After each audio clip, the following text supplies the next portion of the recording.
Ahora estamos más conscientes que no vemos el fin de la guerra, que la situación no es mejor.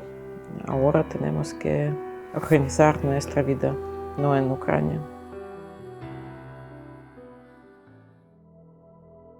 I arrived on the 6th March in 2022, and soon it will be 2 years since I'm here in Andorra.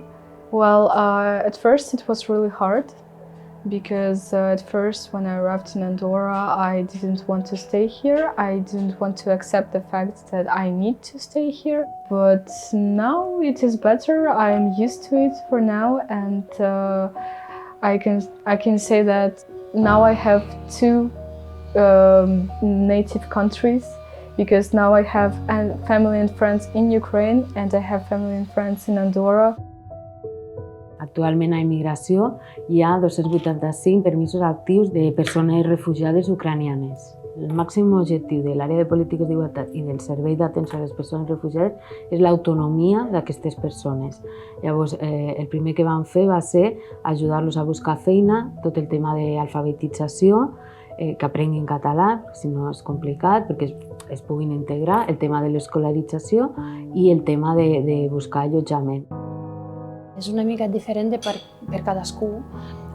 Les persones que tenen fills, jo veig que han pogut adaptar-se millor perquè els fills estan escolaritzats a Andorra, han pogut aprendre l'idioma del país i practiquen amb les seves famílies dins de la casa. Dones que tenen fills que han portat aquí a Andorra també han trobat la necessitat de buscar una feina per poder mantenir la seva família. Però tens que buscar-te la vida, tens que guanyar els teus propis diners per poder mantenir-te al país.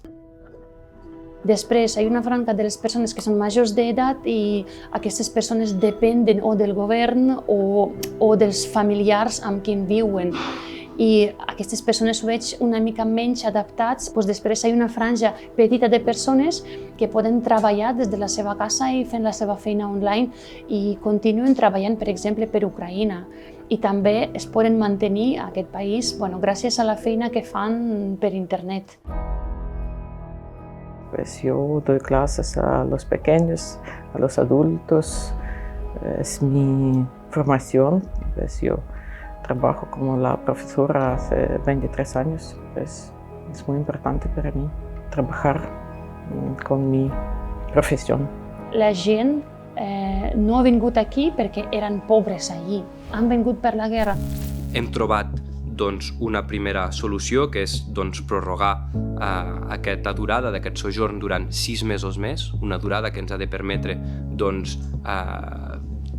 que aquests refugiats ucraïnesos puguin demanar al seu país d'origen o al consulat pertinent de Barcelona la documentació necessària per poder accedir a la quota general d'immigració del nostre país. Para traer todos los papeles que necesitamos, tenemos dos opciones. La primera es traer todos los papeles desde la Ucrania. Es bastante difícil porque hay gente que no tiene nadie en Ucrania que puede ayudarles. Tenemos que traducir en catalán todos los papeles con las traducciones oficiales en Andorra. Esto cuesta muchísimo. La segunda opción es ir a la embajada, al consulario en Barcelona o en Madrid, pero ahí ni en Barcelona ni en Madrid no hay citas hasta el fin del año. Pues no sabemos qué hacer. De moment, 115 persones refugiades han presentat la seva documentació. Segurament tenen més dificultats que una altra persona en poder recollir aquesta documentació, per tant pensem que els 6 mesos és un període adequat perquè puguin presentar la documentació. De totes maneres, no és un tema que estigui tancat com molts altres i jo crec que tot es pot parlar i si d'aquí a 6 mesos veiem que realment han tingut moltes més dificultats de les que pensaven i necessiten més temps, és una cosa que es podria parlar.